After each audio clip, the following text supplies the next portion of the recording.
Welcome to the Divergent AF podcast. I'm your host, Selena Thompson, a late diagnosed ADHD mother on a #journey to unapologetic authenticity. Dive into the rabbit hole realness with me as we overshare unfiltered and relatable stories of what neurodivergent life is really like. Lifting the lid on the honest, hilarious, and heartbreaking topics typically confined to our inner monologue. Get ready to feel seen and heard as we ditch the to-do list, the daily planners, but most importantly, the shame.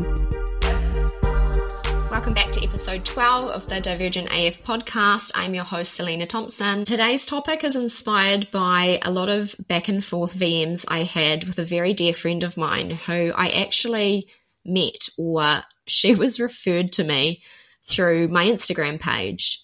She was freshly diagnosed, new to the club, and now I'm so lucky to call her one of my very good friends. Throughout our back and forward VMs, we got onto the theme of kind of the commandments or the rules that we kind of make up as we go along of our friendship, or not even that, I would say neurodivergent woman friendship, and just how easy it is to maintain friendships when you're on the same level and you have the same expectations of each other.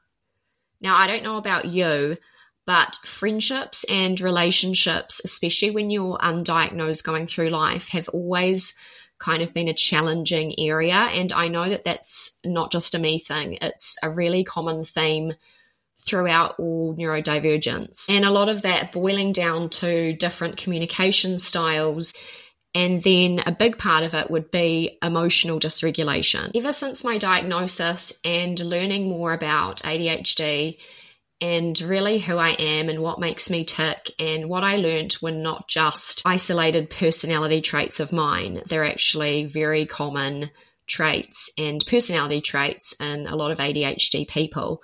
I have learned so much along the way, and I'm still learning. And I think a big part of this really rough lesson that I went through was all connected to actually completely unmasking and being your true self. But when you finally just unmask and live in your true, authentic, I hate that word, it's overused, but your true, authentic self, no holds barred, just out the gate, mate, but you get rejected, that hits a bit diff because that's not your mask, that's you.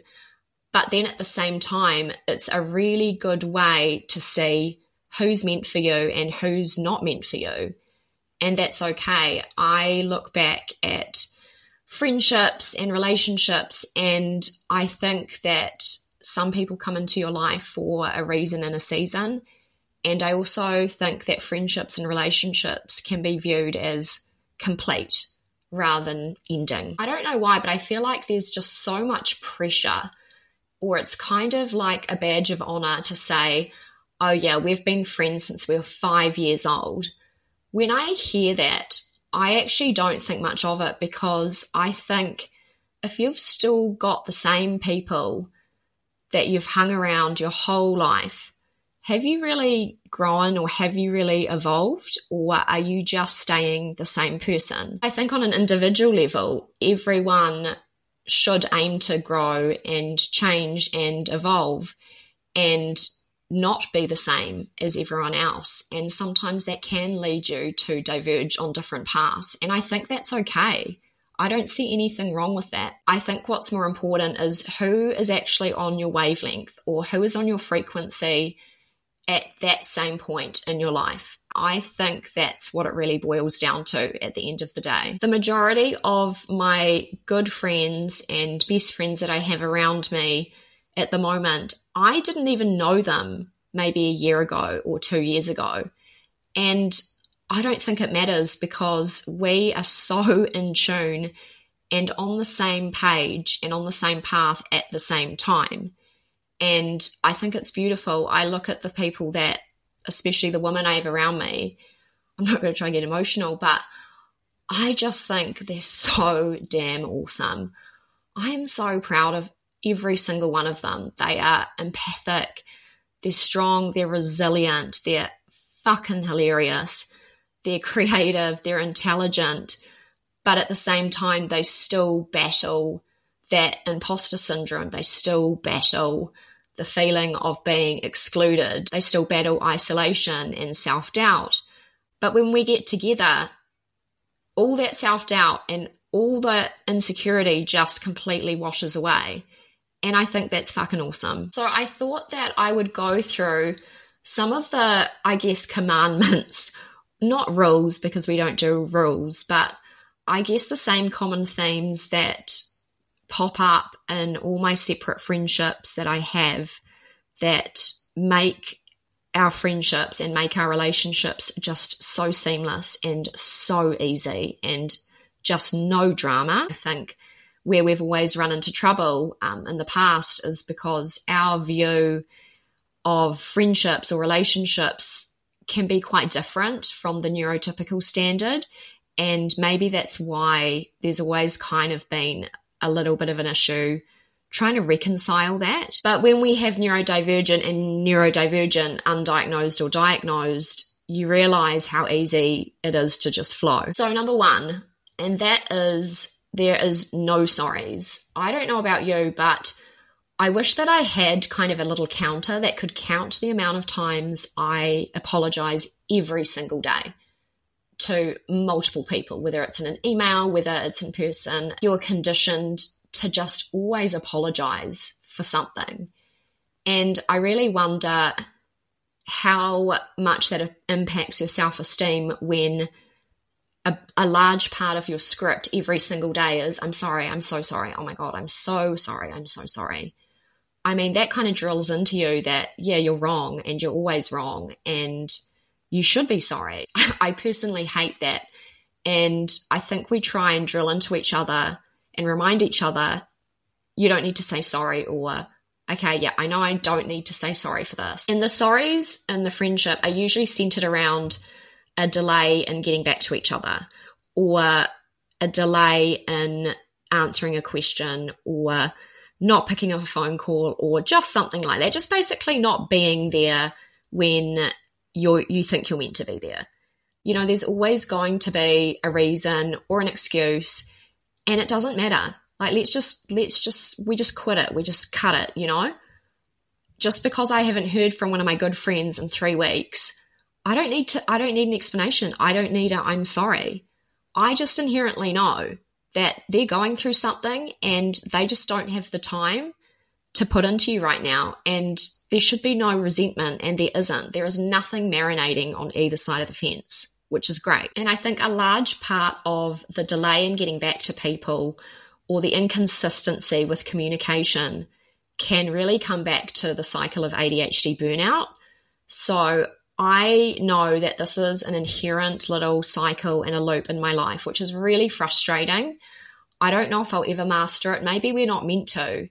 And I think this is also why ADHD can be misdiagnosed as bipolar, because you're up, you've got so much energy, you're conquering the world, you've just got all the ideas, you're on top of your shit, and then suddenly you just run out of steam. You run out of energy, you run out of everything. It's like your brain shuts down. You can't talk to people, you can't think, you get paralyzed. Just getting up out of bed can be really hard, and replying to someone or seeing someone is just impossible. And I know with my friends, when they're going through that they'll come up again. They're just not ready, and vice versa. Number 2, I actually learnt this from a friend, and that is the phrase tuning in, or tuning in now.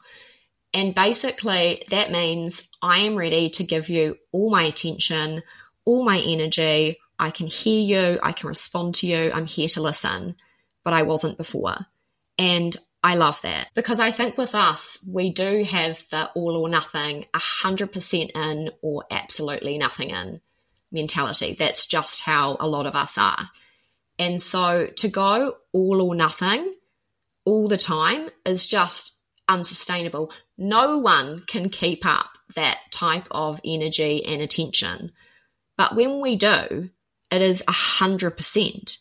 So when I know that one of my friends is going through something hard and I wanted to talk to them, I know that they're just not ready to tune in. Yeah, I could message them, I could call them, but if I don't hear from them, I know they're not ready to tune in and give me energy, because you can't pour from a goddamn empty cup. And I think the trouble that a lot of us have run into in the past is trying to keep up with the expectation of neurotypicals that can have consistent conversations and consistent feedback all throughout the day, or for weeks or for months on end. There's no kind of dropping off from existence and then reappearing as if nothing happened. But I think when we have that pressure to keep up that consistency, that's when we run into resentment. That's when we run into getting pissed off at having to show up when you are emotionally and physically just not ready to be a good friend. And I think that spells disaster a lot of the time. I know it has for me personally. So for us, there's this unapologetic permission of, I'm going to tune in when I can. It's just not now. And there's no bitterness, there's no resentment, there's no, why are you not here for me? It's just an unspoken or a spoken understanding between us all. And it works, believe me, it works. Number 3, we're usually not there to give advice or tips on how you could fix a problem or a situation.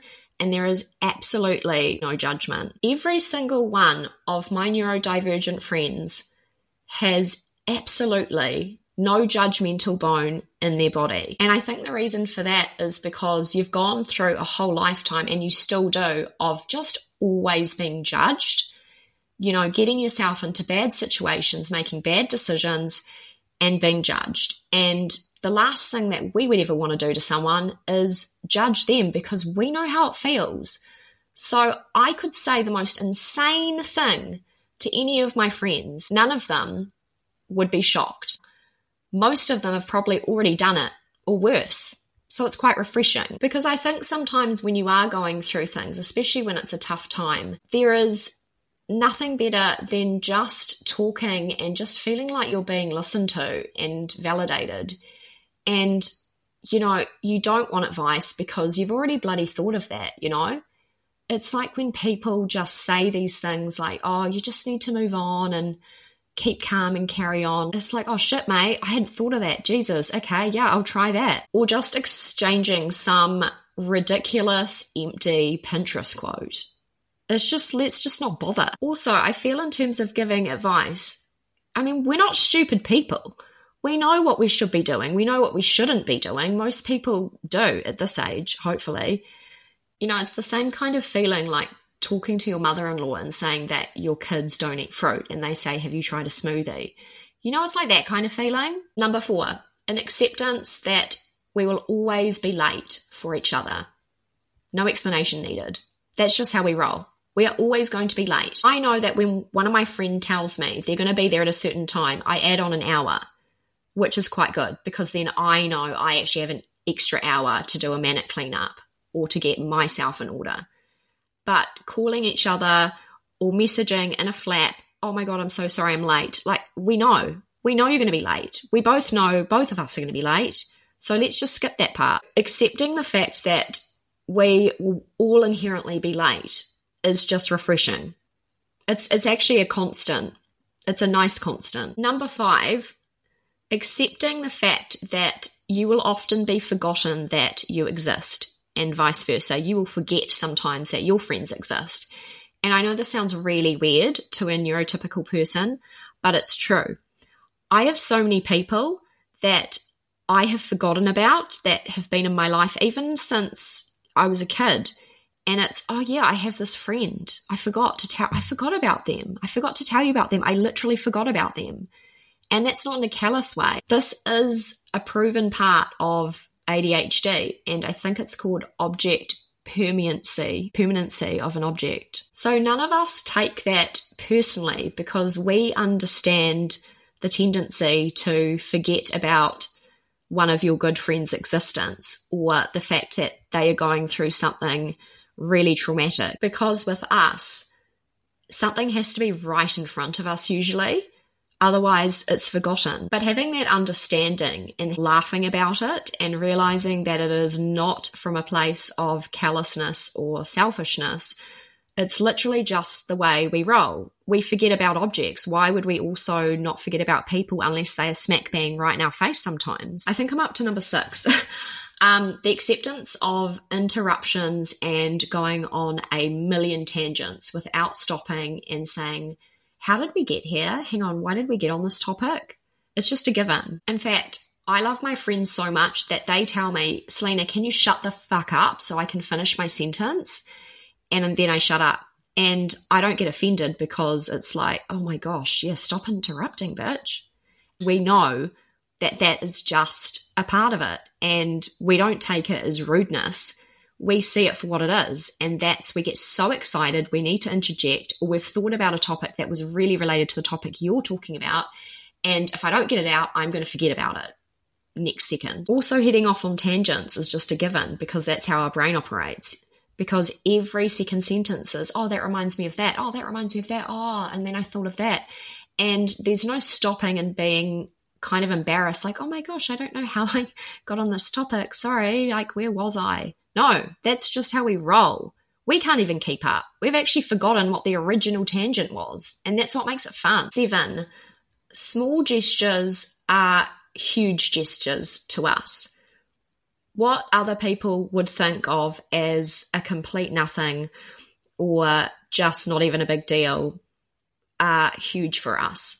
I'll give you an example. It was my birthday not that long ago, and I had mentioned to one of my friends that I was trying to find this little recipe that she'd sent through for making your own essential oil. I know there's lots of hobbies on the go here.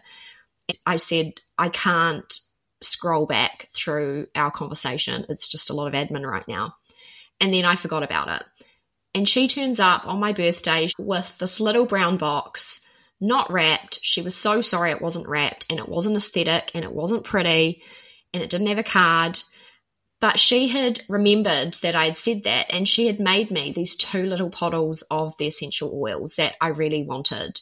And I immediately lost one that night.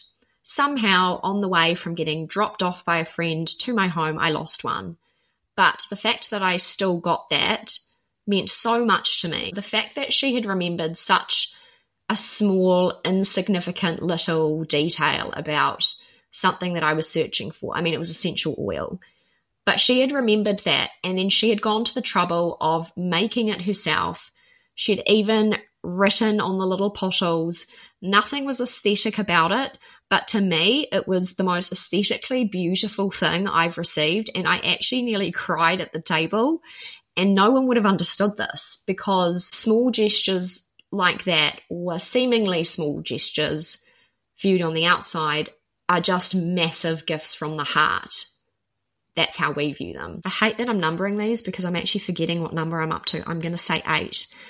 But another theme that comes up, or another kind of unspoken rule, is that usually these friendships, they're never a group. They're never a group. They are usually one-on-one. And I find that a lot of us actually don't move in packs. One, I think the reason for that is because we go so deep on a friendship level or an interpersonal level, there's actually no time in the day or capacity to have that same kind of level with a group of us at the same time. So we all are kind of like these lone wolves wandering around that meet each other and then will meet friends of friends, but very rarely is it a group hangout, because I just actually don't think we would all be able to get on a one-on-one, I see your soul, you see my soul, in a group situation. I don't know about you, but I have always really struggled with girl groups ever since school. I don't want to get into it, but I just have so many traumatic memories of always being the girl that was excluded. And it's a horrible feeling, and I know that we hate to do that. We would absolutely hate to inflict that on anyone else, because we know that feeling. Because I know with all my ADHD friends, we've all kind of gone through the same theme of friendships where we just haven't really survived in those girl groups for very long. And it's almost like we got to this point where we just got so jaded from all the bullshit. We are just lone wolves that sometimes meet up and sometimes don't. And that's okay. Number 9, I think this is probably one of the most important differences, at least that I can tell, between neurodivergent friendships or friendships with neurotypicals, and that is damn honesty.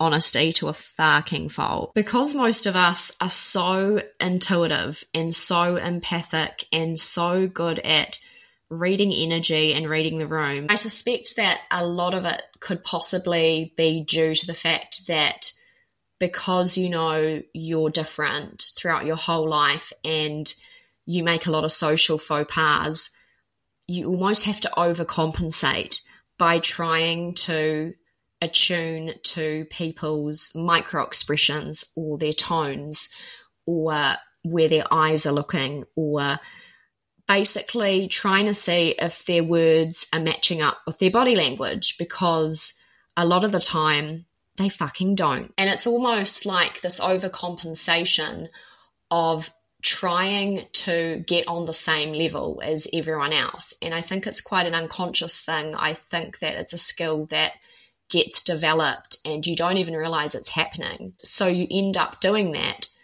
empathically or intuitively and basically becoming bullshit detectors, which can be a blessing and a curse in itself. Because what I find out there is that most neurotypicals don't say what they mean. And to us, it can be really fucking confusing. You know, when you ask someone, are you all good? Is something wrong? And they say, no, everything's fine. But they don't actually mean it. And it's actually really confusing. And you're being honest because you want to get to the source of why someone's acting a bit strange or distant. And what I've realized is not everyone comes to the table with honesty. Just because you're going to come to the table being honest doesn't mean the other person will. And I can think of so many times where I've asked someone, hey, I've just noticed you're being a bit different. Have I done something wrong? And they've said, no, everything's fine. And then I've never fucking seen them again.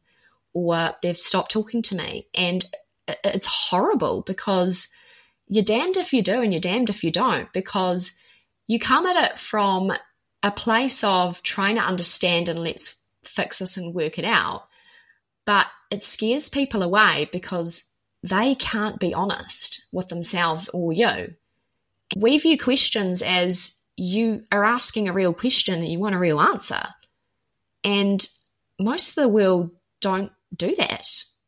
It's really bizarre to us. I mean, a great example of this that happened to me the other day was I had a neighbour come over and drop off some lemons because he's a nice guy.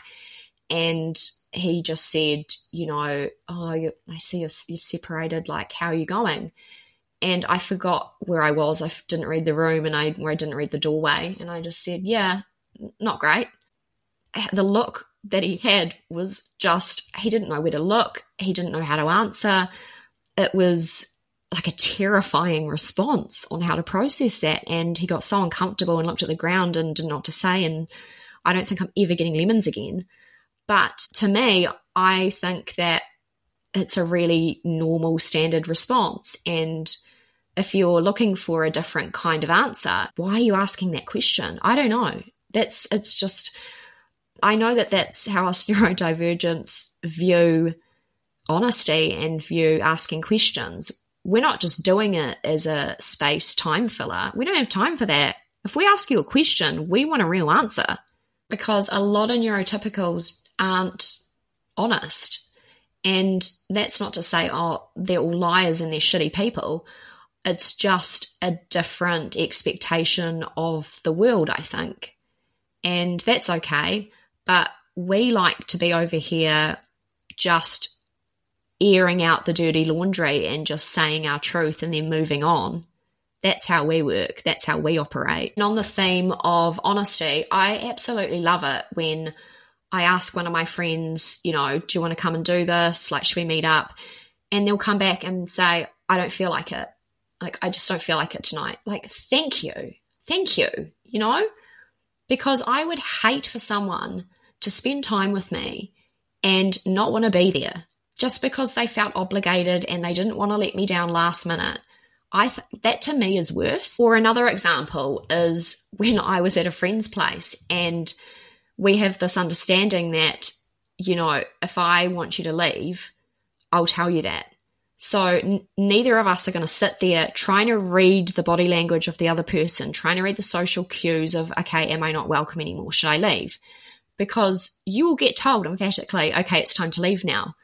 And I love that. And it's actually a really refreshing state to be in when you hang around people and you are not spending all your time trying to analyze whether they mean what they say or whether they want you to leave their house or trying to read the room, because they'll just tell you, okay, time to wrap it up. I'm done now. Like, thank you. Thank you.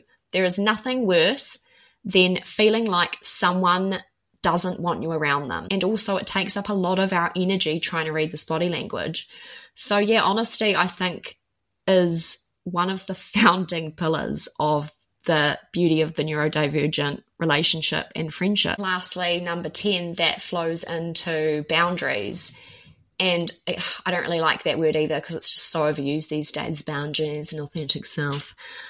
But boundaries in the sense of only you can claw yourself out of hell or get yourself out of the hole. And an emphatic understanding of that there's no codependency and there shouldn't be.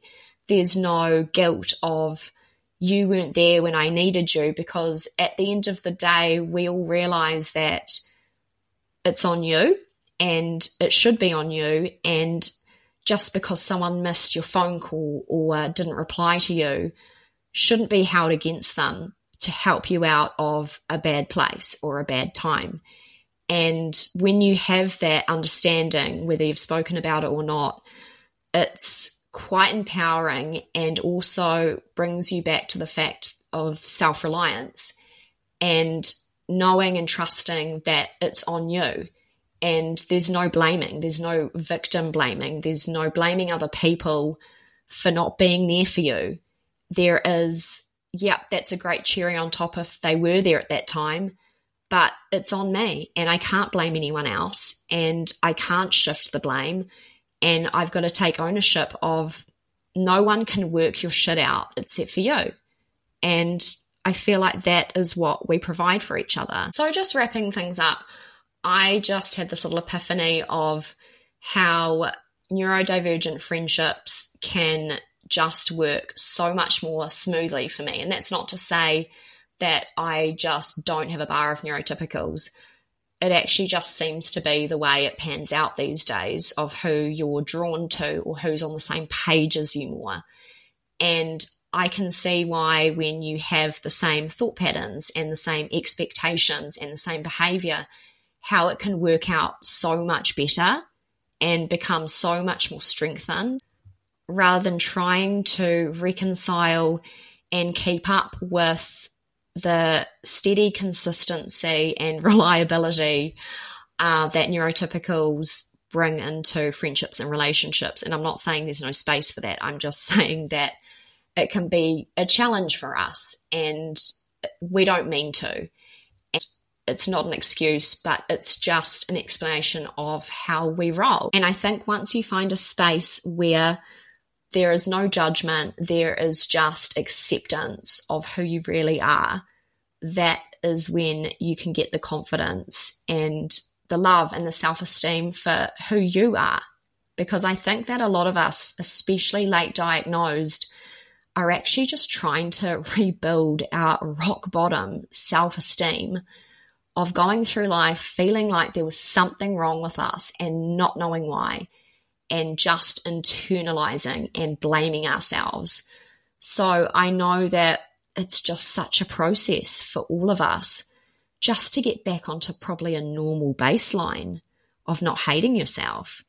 And I think just by having these understandings and these connections and these friendships, really goes a long way in boosting that self-esteem and that acceptance and that self-love up again. Thanks for tuning into this episode. I hope you enjoyed it, and I hope that maybe you could pick up some of these little commandments and put it into some of your friendships or relationships, because so far it's working out really great for us. And wrapping things up, I'll just leave you with a quote that I heard many years ago from someone, and I really think that is the way I live by, and I think a lot of us ADHD people live by, and that is, do no harm, but take no shit.